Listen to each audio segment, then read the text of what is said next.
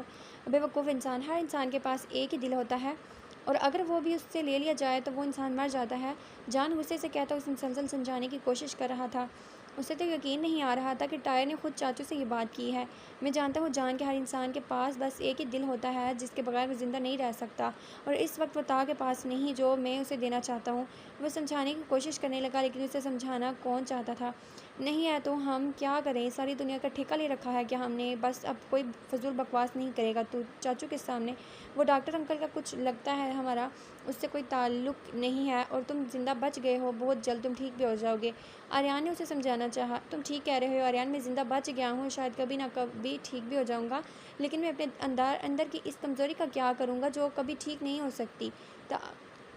تھا میرے جیسا نہیں ہے، وہ الگ ہے، وہ تم لوگوں کی طرح ہے۔ میں زندہ بچ بھی گیا تو یہ معاشرہ مجھے اپنی باتوں سے، اپنی رویوں سے مار دے گا، لیکن اس سے نہیں۔ تھا میرے دل کے ساتھ ایک بہت خوبصورت زندگی جیے گا، اپنے ملک، اپنے وطن کے لیے کچھ کرے گا۔ میرا یہ دل میرے کسی کام کا نہیں ہے، میرا یہ دل تا کے کام آ سکتا ہے، اور اس کے لیے مجھے تم دونوں کی اجازت کی ضرورت ہے۔ تم دونوں نے مجھے میری زندگی بچائی ہے، یہاں تک لائے ہو مجھے، میری جان پر مجھ سے زیادہ تم لوگوں کا حق ہے، اس لیے یہ فیصلہ کرنے سے پہلے میں تم دونوں کی اجازت مانگنا چاہتا ہوں۔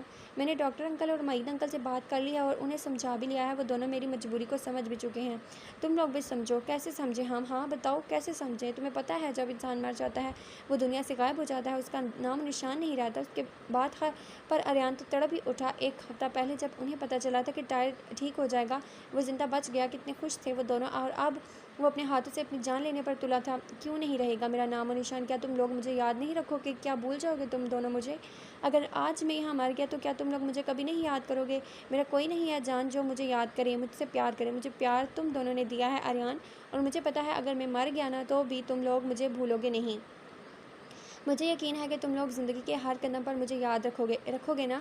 وہ ایک امید سے پھر پوچھنے لگا۔ آریان وہیں وینٹیلیٹر پر اس کے سینے سے لگ کر پھوٹ پھوٹ کر رونے لگا، جبکہ جان جو اپنے آپ کو بہت مضبوط ظاہر کر رہا تھا، اس کا ہاتھ مضبوطی سے اپنے ہاتھ میں تھام لیا۔ ہم تمہیں ہمیشہ یاد رکھیں گے ٹائر، تم کبھی بھی ہماری زندگی سے دور نہیں رہو گے، ہماری خوشیوں میں، ہمارے غم میں، تم ہر چیز میں شامل رہو گے، یہ وعدہ ہے ہمارا۔ جان نے اس کا ہاتھ مضبوطی سے اپنے ہاتھ میں تھامتے ہوئے اسے اجازت دی تھی، جبکہ آریان کے آنسو اب بھی رکے نہیں تھے۔ آریان وعدہ کرو مجھ سے کہ میرے دل کا بہت خیال رکھو گے، وہ بھی ہماری طرح بے یتیم و بے سہارا ہے، اس کا بھی تم دونوں کے علاوہ اور کوئی نہیں ہوگا میری طرح، تم دونوں اس کا خیال رکھو گے نا؟ میرے دل کا خیال رکھو گے نا تم دونوں؟ وہ ان دونوں سے سوال کر رہا تھا، جس پر جان اور آریان دونوں نے ہاں میں ساری لایا اور اپنے آنسو صاف کیے، اور یہ ان کی آخری ملاقات تھی۔ اس کے بعد وہ انہیں چھوڑ کر چلا گیا، لیکن تا کی صورت میں ان کے پاس بھی تھا۔ ان لوگوں نے قسم کھائی تھی کہ وہ ٹائر کو کبھی خود سے الگ نہیں کریں گے، وہ اسے کبھی تنہا نہیں چھوڑیں گے، ہمیشہ اپنے ساتھ رکھیں گے، اور وہ ساتھ تھا۔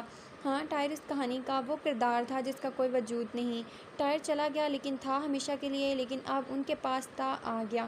وہ اپنی پہچان بنانا چاہتا تھا، اپنے باپ کا نام چاہتا تھا، لیکن وہ جلد ہی سمجھ چکا تھا کہ اسے کچھ بھی حاصل نہیں ہوگا۔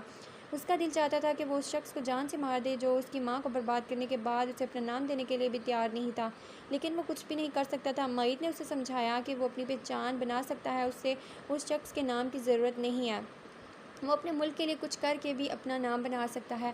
معید نے ہی اس کے دل میں یہ جذبہ جگایا تھا کہ وہ اپنے ملک کے لیے کچھ کرے، اور پھر اسے ٹائر کا خواب بھی پورا کرنا تھا، جس کا دل اس کے سینے میں دھڑک رہا تھا، جو اس کے دل کا اصل مالک تھا۔ وہ اس کا خواب پورا کرنا چاہتا تھا، اسی لیے اس نے سوچا تھا کہ وہ اس کے کردار کو ہمیشہ زندہ رکھے گا، چاہے کچھ بھی ہو جائے، لیکن اس کا نام ہمیشہ زندہ رہے گا۔ وہ اپنی پھوپھو سے ملنا چاہتا تھا، لیکن وہ جان چکا تھا کہ اس کی پھوپھو اب اس دنیا میں نہیں رہی۔ وہ پھوپھو جو اس پر جان چھڑکتی تھی، اتنی جلدی اسے چھوڑ کر چلی گئی، اور اسے یقین تھا وہ مری نہیں ہے بلکہ ماری گئی ہیں، اور وہ ایک نہ ایک دن اکبر تک پہنچ کر اپنی پھوپھو کی حقیقت جان جائے گا۔ اسے یقین تھا، لیکن اس کی ماہی اکبر نے ماہی کو کہیں غائب کر دیا تھا۔ کورٹ میں جب جان کو اپنی ہی ماں کے قتل کی سزا سنائی جا رہی تھی، اکبر وہیں تھا، اور اس نے اکبر کو کہا تھا وہ چاہے کہیں بھی چلا جائے لیکن ماہی کو اس سے دور نہیں جانے دے گا۔ اس نے اپنے مرتے باپ سے وعدہ کیا کہ ماہی اس کی دلہن بنے گی، وہ اس کے نکاح میں ہے، اور وہ کیسے بھی اسے ڈھونڈ نکالے گا، چاہے وہ ماہی کو دنیا کے کسی بھی کونے میں چھپا لے، اور اکبر نے ایسا ہی کیا تھا۔ وہ ماہی کو سریا بیچ چکا تھا اور اپنے ہی ڈرائیور کی بیٹی بنا کر اس کی پہچان بھی بدل چکا تھا۔ اس نے اس دن جان کی آنکھوں میں ایک جنون دیکھا تھا، اگر وہ اپنی ماں کی جان لے سکتا تھا تو ماہی کو پانا بھی اس کے لیے مشکل نہیں تھا۔ ہاں یہ سچ تھا کہ اس دن وہ ہٹا کٹا آدمی ایک چھوٹے سے بچے کے جنون سے ڈر گیا تھا۔ اکبر نے قسم کھائی تھی چاہے دنیا ادھر سے ادھر ہو جائے لیکن وہ کبھی بھی اپنی بیٹی جان کے حوالے نہیں کرے گا، جبکہ جان نے اپنے مرتے باپ سے وعدہ کیا تھا کہ چاہے کچھ بھی ہو جائے وہ ماہی کو حاصل کر کے دم لے گا۔ اب وہ دن رات اس وقت کا انتظار کر رہا تھا جب وہ اکبر کو ہرا کر اسے موت کی گھاٹ اتارے گا۔ وقت گزر رہا تھا۔ معید نے سب سے پہلے ان تینوں کی پڑھائی پر توجہ دی تھی، جو کہ زندگی میں آگے بڑھنے کے لیے سب سے اہم تھی۔ ڈاکٹر زاہد طا کو اپنے ساتھ رکھنا چاہتا تھا، لیکن طا کا مقصد کچھ اور تھا۔ وہ اپنی ایک پہچان چاہتا تھا اور اس مقصد کے لیے ڈاکٹر زاہد نے اسے اجازت دے دی تھی۔ وہ تینوں ایک اسکول، ایک کالج، ایک ہی یونیورسٹی سے تعلیم حاصل کر کے آگے بڑھ رہے تھے۔ معید پر مسلسل کام کر رہا تھا۔ وہ سی ڈی جس میں ایک بلیک بیسٹ میں اپنے سارے کالے کام قبول کیے تھے، وہ سی ڈی خراب ہو چکی تھی۔ 1 مہینے سے زیادہ وقت زمین اور مٹی میں رہنے کی وجہ سے معید بہت کوشش کے باوجود اسے ٹھیک نہ کر سکا۔ وہ فائل بھی بری طرح تباہ ہو چکی تھی، ہاں، لیکن اس فائل میں ان سب لوگوں کے نام موجود تھے اور اسے ٹھیک کرنے میں ان کو کافی حد تک کامیاب بھی ہو گئے تھے۔ وہ اس لسٹ میں جتنے بھی لوگ تھے جن کے پاس ان کے خلاف کوئی ثبوت نہیں تھا، بڑی بڑی ہستیاں، بڑے بڑے کروڑ پتی لوگ، چاہ کر بھی ان کا کچھ نہیں بگاڑ سکتے تھے، اور ان کی ٹیم جا رہی تھی بلیک بیسٹ کی لسٹ میں اور نام شامل ہو رہے تھے۔ قانون کے کچھ محافظ ایماندار لوگ انہیں روکنے کی کوشش کرتے رہے، لیکن کب تک وہ مضبوط بیک گراؤنڈ رکھتے تھے۔ پاکستان کی نوجوان نسل برباد ہو رہی تھی، ایسے میں بلیک بیسٹ جیسے درندے کو ختم کرنے کے لیے بھی ایک بیسٹ کی ضرورت تھی، اور اب معید جان کو وہ بیسٹ بننے کی ٹریننگ دے رہا تھا، جس میں طا اور آریان بھی شامل تھے۔ ان لوگوں کا سب سے بڑا گینگ اور ملنے کی جگہ ترکی میں تھی، اس لیے ان لوگوں نے شروعات بھی ترکی سے ہی کی۔ آریان اپنا ٹرانسفر کروا کے ترکی چلا گیا، جبکہ طا بھی ترکی کے سڑکوں پر بانسری بجانے لگا۔ جان کے ہاتھوں نے ہتھیار چلانا سیکھتے ہی سب سے پہلے اپنے ٹائر کو انصاف دلایا تھا۔ وہ 21 سال کا تھا جب اچانک ایک رات جان کہیں چلا گیا۔ واپس آیا تو اس کے ہاتھ میں معید کی گن تھی، اور اس نے سر اٹھا کر معید کو بتایا تھا کہ وہ ٹائر کا بدلہ لے کر آیا ہے۔ ان لوگوں کا انصاف کا سفر شروع ہو چکا تھا۔ 3 سال پہلے بلیک بیسٹ کا قتل کر کے جان ایک بیسٹ کے وجود میں ان لوگوں کی دنیا میں قدم رکھ چکا تھا، اور اب ایک ایک کر کے انہیں ختم کر رہا تھا۔ اب بلیک بیسٹ کا گینگ 20 یا 30 لوگوں پر مشتمل نہیں تھا، یہ 450 لوگوں کا ایک گینگ تھا، جو پاکستان کے ساتھ ایسے ہی کئی ملکوں کو تباہ کر رہے تھے، اور آہستہ آہستہ وہ ان سب کو ختم کر رہا ہے۔ اس کے قتل کرنے کا طریقہ بہت ہی بھیانک تھا۔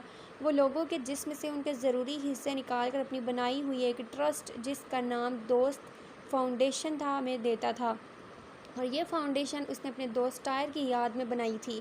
ٹائر نے مرنے سے پہلے اپنا دل تحفہ دے کر اس کی جان بچائی تھی، اور جان بھی ایسا ہی کرتا تھا۔ وہ جس کی بھی جان لینے جاتا، اس کے جسم کے ضروری حصے نکال کر اپنے پاس محفوظ کر لیتا، تاکہ اس سے کسی اور کی جان بچائی جا سکے، ایک ایسے انسان کی جان جو زندگی میں کچھ کرنا چاہتا ہے، کچھ بننا چاہتا ہے، نہ کہ دنیا کو برباد کرنا چاہتا ہے۔ اور پھر آریان نے اپنی پاور یوز کر کے انفارمیشن کے تحت پتہ لگایا کہ ان کی تمام ٹیم آپ کے پاس کوئی نہ کوئی چپ موجود ہے، جو ان کے لیے کافی فائدہ مند بھی ثابت ہو سکتی ہے، اور وہ چپ یا تو ان کے سر کے بالوں کے درمیان موجود ہے، یا پھر پیر کے ساتھ آپریشن کر کے جوڑی گئی ہے۔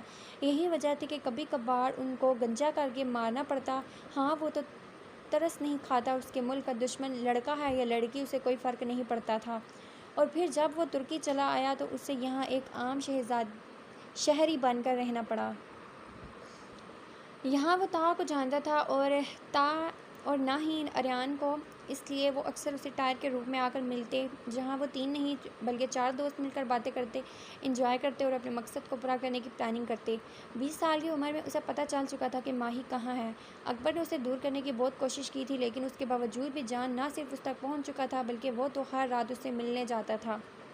اکبر کے وجود سے بے پناہ نفرت کے باوجود بھی وہ ماہی سے نفرت نہیں کر پایا تھا، کیونکہ اگر اس سارے قصے میں کوئی بے قصور تھا تو وہ صرف اور صرف ماہی تھی، اور اکبر کی نہیں بلکہ اس کی پھپھو کی بیٹی تھی۔ وہ پھپھو جو اس سے جان سے زیادہ چاہتی تھی، اس نے اپنے ہاتھ پر ماہی کے نام کا ایک ٹیٹو بنوایا تھا۔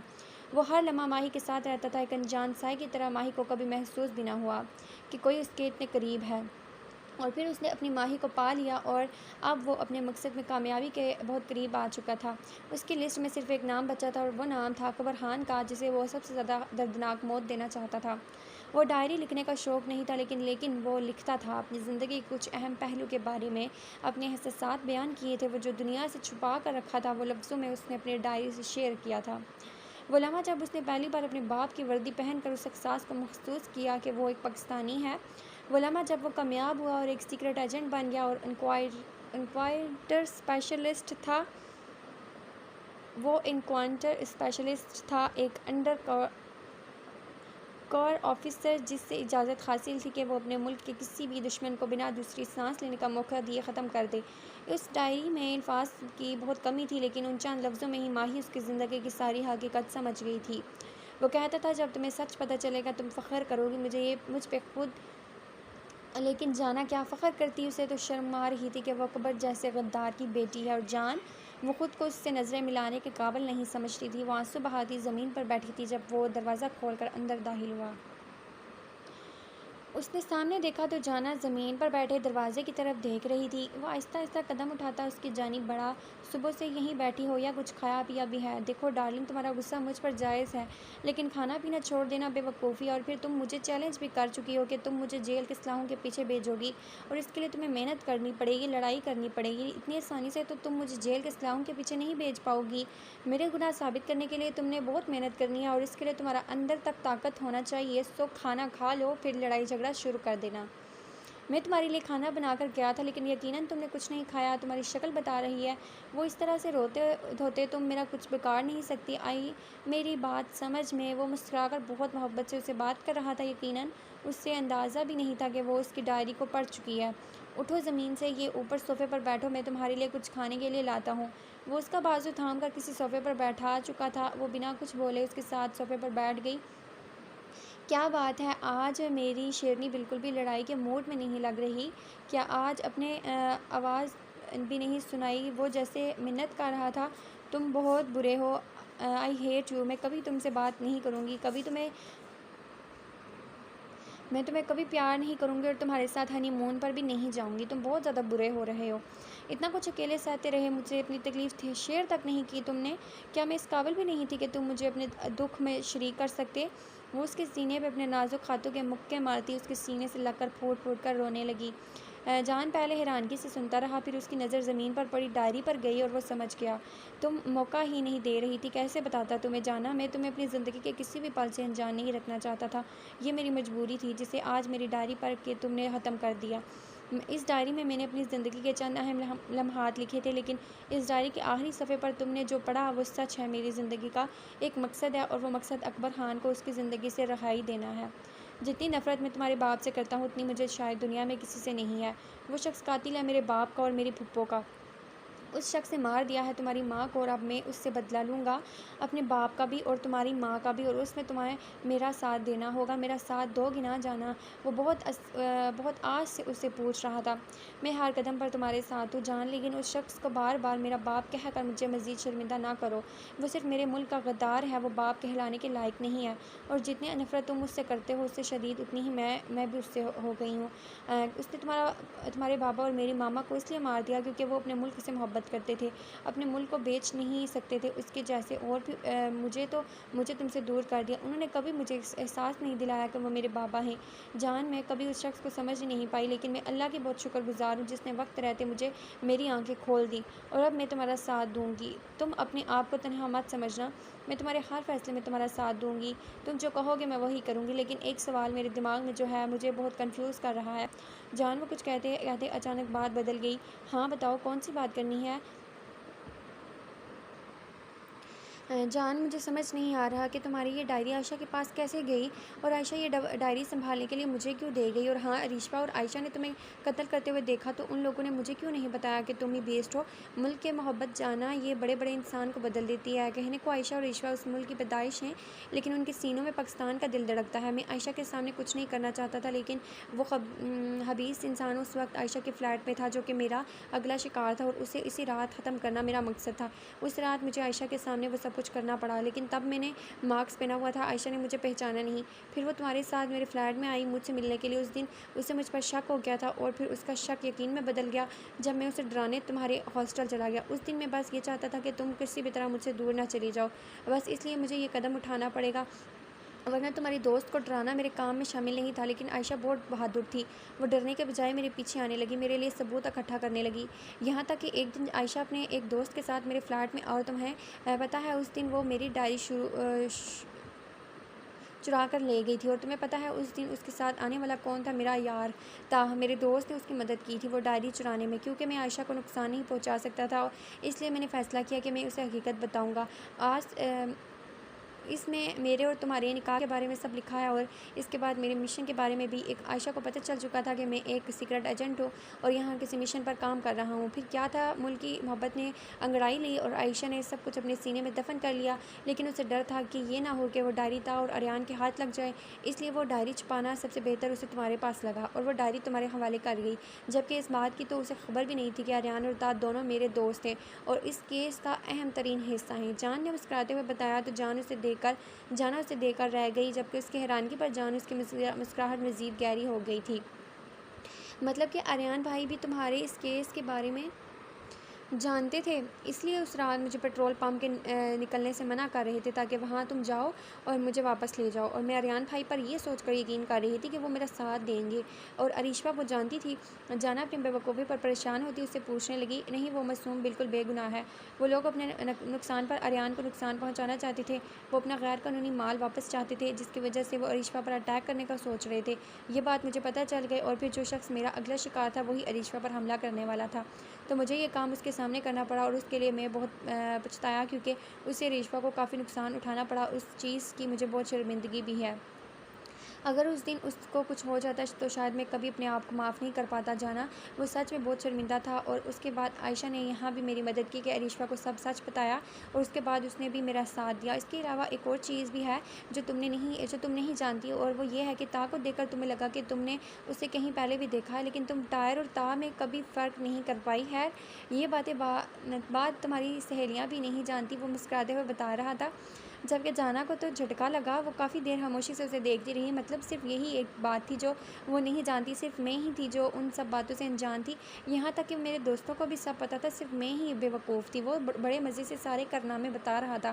اس کی خاموشی پر اسے دیکھنے لگا، اور پھر جب وہ بولی جان کا بھی قہقہ بلند ہوا اور اس کے یوں منہ پھاڑ کے ہنسنے پر جانا کو اچھا خاصا غصہ دلا گیا اور ناراضگی کا اظہار کرتے ہوئے اس کے قریب سے اٹھی اور اندر جانے لگی، جب اچانک جان نے اس کا بازو تھام کر اپنی جانب کھینچا۔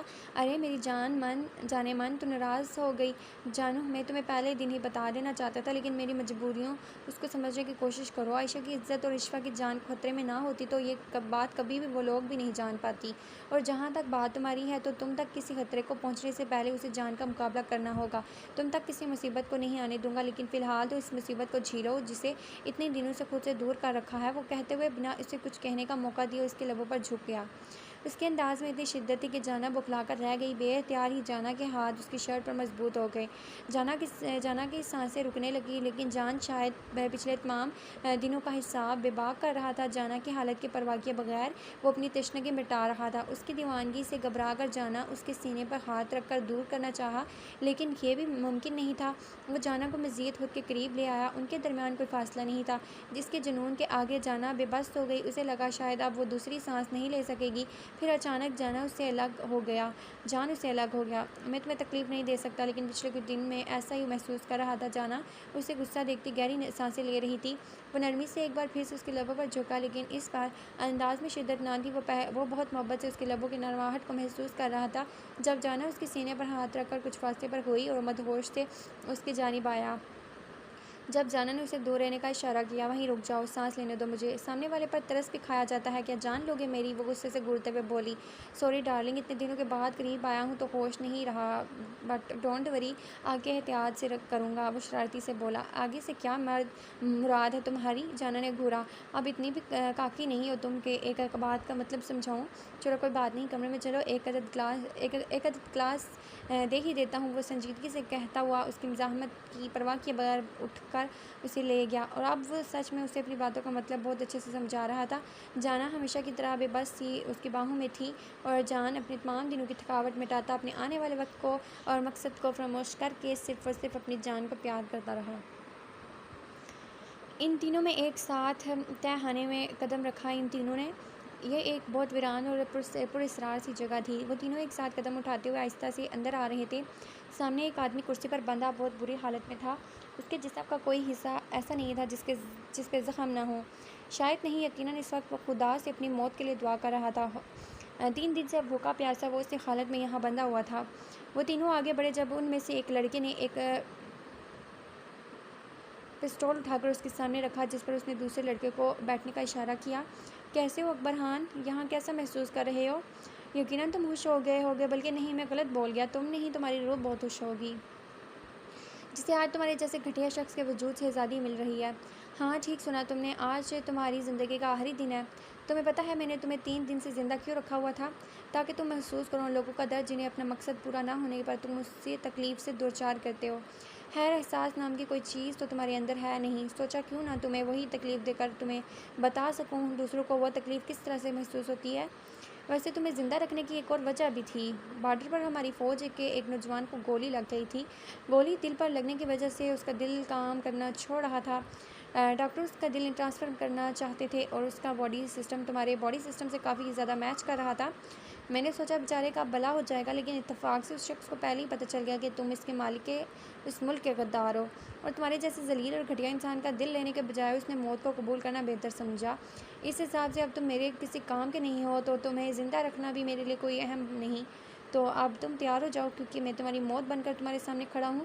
نہیں، تم ایسا نہیں کر سکتے جان، جانا تمہیں کبھی معاف نہیں کرے گی، بھولو مت جان، میں تمہارا ماموں ہوں، میں تمہاری جانا کا باپ ہوں۔ جان، مجھے معاف کر دو، مجھ سے غلطی ہو گئی، پلیز مجھے معاف کر دو۔ کیا مجھے مار کر جانا کے سامنے جا پاؤ گے تم؟ اسے کبھی بتاؤ گے کہ تم نے اس کے باپ کا قتل کر دیا؟ وہ ایسے ایموشنل بلیک میل کرنے کی کوشش کر رہا تھا جب جان ذرا سا اس کے سامنے جھکا اور اس کی آنکھوں میں آنکھیں ڈال کر بولا، میری جانا نے مجھ سے کہا ہے کہ میرے ملک کے ایک بھی غدار کو دوسری سانس لینے کا موقع مت دینا، چاہے وہ کوئی بھی کیوں نہ ہو، اسے زندہ مت چھوڑنا۔ اور اگر تم نے میری بات نہیں مانی تو میں کبھی تم سے بات نہیں کروں گی۔ میں اپنی بیوی کو تمہارے لیے ناراض کر سکتا ہوں بھلا؟ اور تمہارے بارے میں بھی وہ سب کچھ جانتی ہے۔ اس نے مجھ سے یہ بھی کہا ہے کہ تمہاری موت کی خبر میں اسے نہ دوں، اس لیے نہیں کہ اسے تکلیف ہوگی، بلکہ تمہارے جیسے گھٹیا شخص کی بیٹی کہلاتے ہوئے اسے شرمندگی ہوتی ہے۔ اور یہ پہلا موقع تھا جب اکبر نے اپنی نظریں جھکائیں۔ میرے خیال میں بہت باتیں ہو گئی جان، اب ہمیں اپنا کام کرنا چاہیے۔ آریان اسے دیکھتے ہوئے کہنے لگا تو جان نے ہاں میں سر ہلاتے ہوئے اپنا چاقو نکالا۔ میری خواہش تھی کہ میں تمہیں دردناک موت دوں، پچھلے 15 سال سے ایک ایک پل میں یہی سوچتا رہا کہ تمہاری موت کو اذیت ناک بنا دوں گا، لیکن میں تم سے اتنی نفرت کرتا ہوں فرحان کہ میرا دل ہی نہیں کر رہا تم سے بات کرنے کا۔ تم اس قابل نہیں ہو کہ میرے ہاتھوں مرو، لیکن یہاں مجھے اپنا فرض سر انجام دینا ہے۔ ان ہاتھوں سے تم نے میرے بابا کی جان لی تھی نا، آج ان ہاتھوں کو میں کاٹ دوں گا۔ اکبر خان کی چیخ کو پکار، درد اور التجاؤں کی پرواہ کیے بغیر وہ اس کے دونوں ہاتھ کے جسم سے الگ کر چکا تھا، اور پھر یہ چیخ و پکار بڑھتی چلی گئی۔ تہہ خانے میں شور برپا تھا، اس کے التجاؤں نے شدت پکڑ لی، اور پھر خاموشی، ہر طرف خاموشی کا راج تھا۔ اور پھر تھوڑی دیر کے بعد وہ تینوں جس خاموشی سے آئے تھے واپس باہر چلے گئے، تاں اس جگہ کی صفائی اس انداز میں کرنا کہ پتہ بھی نہ چلے یہاں کوئی قتل ہوا ہے۔ آریان نے باہر نکلتے ہوئے کہا تو تاں نے اسے گور کر دیکھا۔ ابھی میں ٹھیک نہیں ہوں، مجھے بہت ساری چوٹیں لگی ہیں اور صفائی کا کام میں نہیں کر سکتا، مجھے کراہت ہوتی ہے۔ کچھ دن پہلے بھی تم نے مجھ سے کروایا تھا، تمہیں اندازہ بھی ہے بعد میں جسم سے کتنی اسمیل آتی ہے بلڈ کی، 1000 بار نہانا پڑتا ہے، پھر بھی 10 دن کے بعد ختم ہوتی ہے یہ بدبو۔ وہ اسے دیکھتے ہوئے سمجھانے لگا، دیکھ بھائی، ہم دونوں شادی شدہ بندے ہیں، اب کیا بیوی کے پاس خون کے بدبو لے کر جائیں گے؟ کنوارا تو ہے تو اس لیے یہ کام تیرا، جبکہ تو شادی نہیں کرتا، جب تک تم شادی نہیں کرو گے۔ آریان نے مسکراتے ہوئے اسے بتایا، اگر ایسی بات ہے تو میں بھی شادی کرنے والا ہوں، مجھ سے یہ سب کچھ برداشت نہیں ہوتا، مجھے پہلے ہی پتا تھا یہ بندہ عائشہ پہ فدا ہے۔ آریان نے مسکرا کر کہا، انداز شرارت سے بھرپور تھا، ارے میں نہیں، عائشہ بیچاری مجھ پر مرتی ہے، اب دیکھو نا، پچھلے ایک ہفتے سے میری موت کو سوچ سوچ کر روئے جا رہی ہے۔ مجھے اس پہ ترس آتا ہے، اس بیچاری پر، اس لیے میں نے سوچا کہ اب میں اسے مزید تکلیف نہیں دوں گا، کیا یاد کرے گی؟ تا نے صحیح پن کا مظاہرہ کیا، بس اب زیادہ بننے کی ضرورت نہیں ہے، سب کو پتہ ہے کہ تم عائشہ کو چاہتے ہو، اب اسے مزید تکلیف پہنچانے کے بارے میں نہیں سوچنا، شادی کر لو، اس سے گھر بساؤ، مجھے یقین ہے کہ تم دونوں ایک دوسرے کے لیے بہترین ساتھی ثابت ہو جاؤ گے۔ جان میں حوصلہ افزائی کی، ہاں بس عائشہ اب شادی کے لیے مان جائے۔ ساری حقیقت جانے کے بعد آریان نے لقمہ دیا، ارے وہ بیچاری پاگل ہے، میرے پیچھے ایک اشارہ کروں گا نا تو بھاگتی چلی آئے گی میری طرف۔ پہلے جب اسے یہ پتہ چلے گا کہ تو زندہ ہے اور صرف مرنے کا ڈرامہ کر رہا ہے، تو سب سے پہلے وہ تیری بینڈ بجائے گی، اور پھر شادی اس نے کرنی ہے یا نہیں یہ وہ خود سوچے گی، لیکن تو عائشہ کے سامنے جانے کی تیاری کر، ہاں جلدی سے جلدی عائشہ سے ملاقات کرو، تمہاری وجہ سے میری جانا پریشان ہے، اپنے دوست کے دکھ میں پاگل ہوئی جا رہی ہے، کھانا تک نہیں کھا رہی ٹھیک سے، اور میں اپنی جانا کو ایسی حالت میں نہیں دیکھ سکتا، اس لیے جتنا جلدی ہو سکے اپنا میٹر سیٹ کرو۔ جان کا انداز ذرا سخت تھا، وہ اپنی ماہی کو ہر مسئلے سے دور رکھنا چاہتا تھا، لیکن آج کل وہ عائشہ کی وجہ سے بہت پریشان تھی، اور عائشہ کی پریشانی کی وجہ تھا۔ عائشہ کو لگ رہا تھا کہ اس بم بلاسٹ میں تا کی موت ہو چکی ہے، جبکہ حقیقت تو یہ تھی کہ یہ لوگوں کا آخری ٹھکانہ تھا جس کا نام و نشان مٹانے کی ڈیوٹی تا کے سر پر لگائی گئی تھی۔ تا بم سیٹنگ کے بعد کلب سے نکل گیا تو لیکن وہ صرف باہر تک ہی اب آیا تھا کہ بلاسٹ ہو گیا۔ شاید عائشہ سے بات کرنے کے چکر میں وہ ٹائم سیٹنگ سے نہیں کر پایا تھا۔ بلاسٹ جلدی سے ہو جانے کی وجہ سے تا کو بہت ساری چوٹیں آئی تھیں اور وہ 2 دن ہسپتال میں بھی رہا، جس کی وجہ سے اکبر کو مارنے میں بھی انہیں تھوڑا وقت لگ گیا، اور اب وہ اپنا یہ مشن مکمل کرنے کے بعد معید کے پاس پاکستان جانا چاہتے تھے تاکہ وہ اسے بتا سکیں کہ وہ اپنا سب سے بڑا مشن حل کر چکے ہیں۔ جان اپنے باپ سے کیا ہوا وعدہ پورا کر چکا ہے، اور اب وہ تینوں اس کی خوشی اس شخص کے ساتھ منانا چاہتے تھے جس نے ان کا سب سے زیادہ ساتھ دیا، جو ان لوگوں کو وجود میں لے کر آیا، اور سب سے زیادہ اس نے تا کا ساتھ دیا تھا، وہ جو اپنے آپ کو بے نام و بے نشان کہتا تھا۔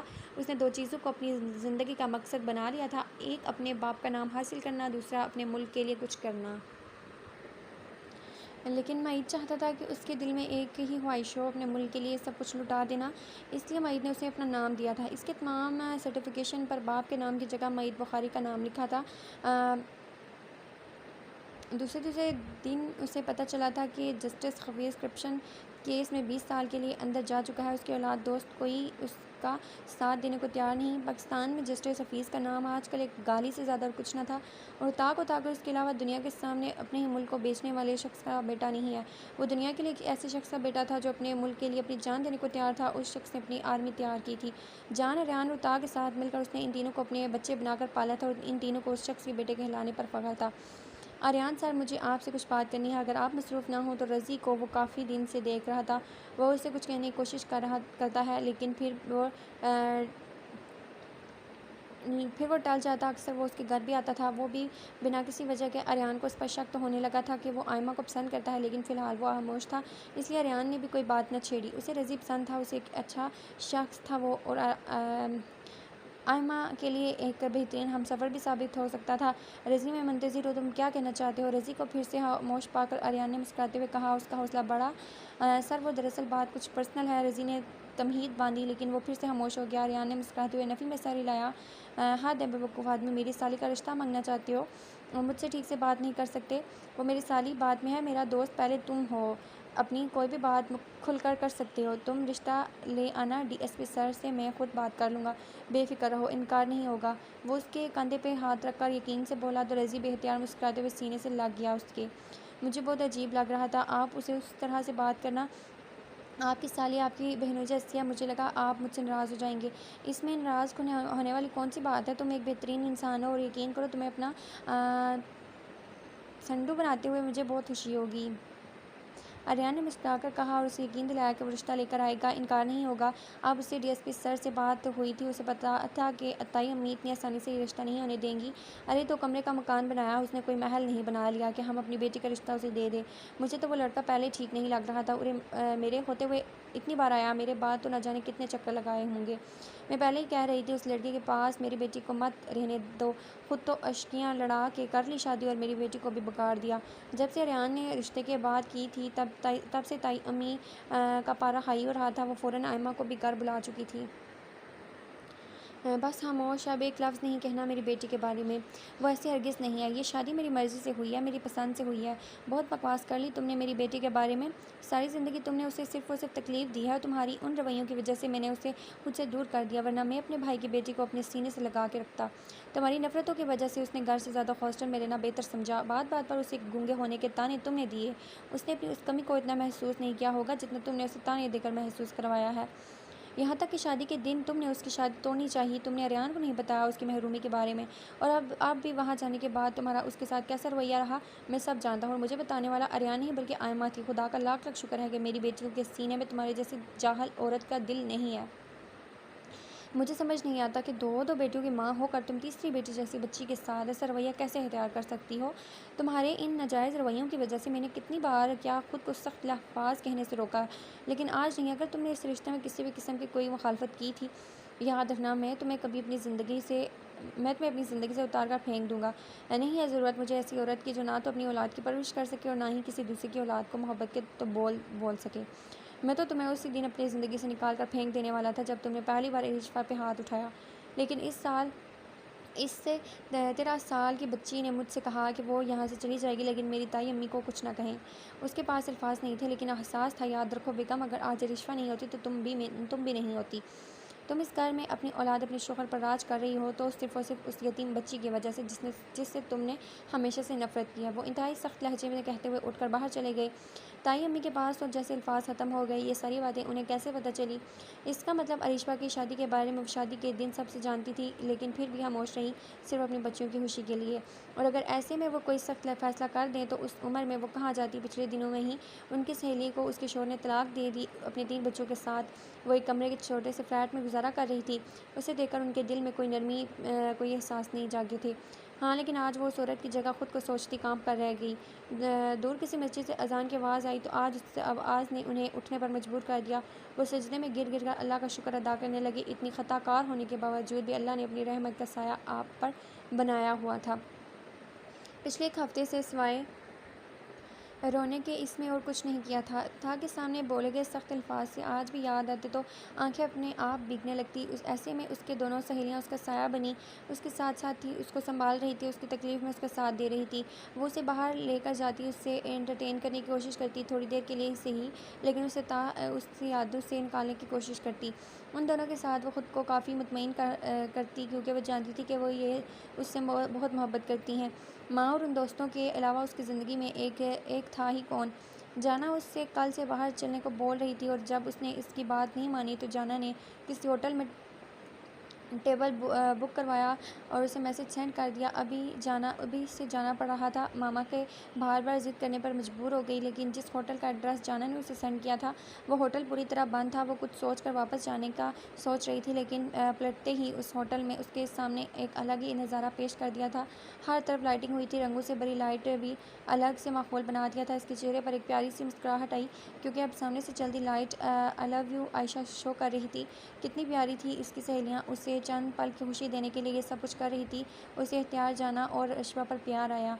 پھر اچانک ساری لائٹس آف ہو گئی۔ اسے سامنے سے ایک سایہ اپنی طرف آتا نظر آیا، مطلب شاید جانا یا عشوہ ہوگی لیکن وہ کوئی آدمی تھا۔ وہ پریشان ہوئی، مسکراہٹ غائب ہو چکی تھی۔ وہ کسی غلط فہمی کا شکار نہیں تھی، وہ وہی تھا جسے وہ سوچ رہی تھی۔ وہ آہستہ سے اس کے سامنے آ چکا تھا۔ اس جگہ اب بھی اندھیرا تھا۔ پھر اچانک ساری لائٹس آن ہو گئی اور گھٹنے کو فولڈ کرتے ہوئے اپنا سارا وزن اس پر ڈالتا زمین پر بیٹھ چکا تھا۔ ایک ہاتھ سے اس نے عائشہ کا نازک ہاتھ تھاما جبکہ دوسرے ہاتھ میں ایک خوبصورت ڈائمنڈ رنگ تھی۔ میں مئید بخاری آج اس بات کو قبول کرتا ہوں کہ میں تم سے پاگلوں کی طرح محبت کرتا ہوں اور تمہارے لیے کچھ بھی کرنے کو تیار ہوں، لیکن مجھ سے کچھ بھی کروانے کے لیے تمہیں مجھ سے شادی کرنی ہوگی۔ کیا تم مجھے اپنی محبت کے راستے کا ہمسفر بناؤ گی؟ مجھ سے شادی کرو گی عائشہ؟ وہ زمین پر بیٹھا یقیناً سے پوچھ رہا تھا جبکہ عائشہ حیرانگی سے اسے دیکھے جا رہی تھی۔ وہ ایک قدم پیچھے ہٹی تو تاج زمین سے اٹھ کر اس کے سامنے آ گیا۔ شاید وہ اس کی بے یقینی کو سمجھ رہا تھا اس لیے مسکراتے ہوئے ایک قدم مزید اس کی طرف بڑھایا۔ تھپڑ کی گونج نے حال میں شور برپا کر دیا اور پھر سناٹا چھا گیا۔ تا نے بے یقینی سے اسے دیکھا، اب اسے امید تو ہرگز نہیں تھی۔ تا نے ایک نظر پلر کے پیچھے چھپے آریان کو دیکھا کیونکہ اسے پیچھے سے قہقہے لگانے کی آواز آ رہی تھی۔ جہاں جانا، عشوہ اور جان سیریس انداز میں اس کی زندگی کا فیصلہ ہوتے دیکھ رہے تھے، وہیں آریان کے کنٹرول میں نہیں آ رہے تھے جبکہ تا اسے انتہائی غصے سے گورے جا رہا تھا۔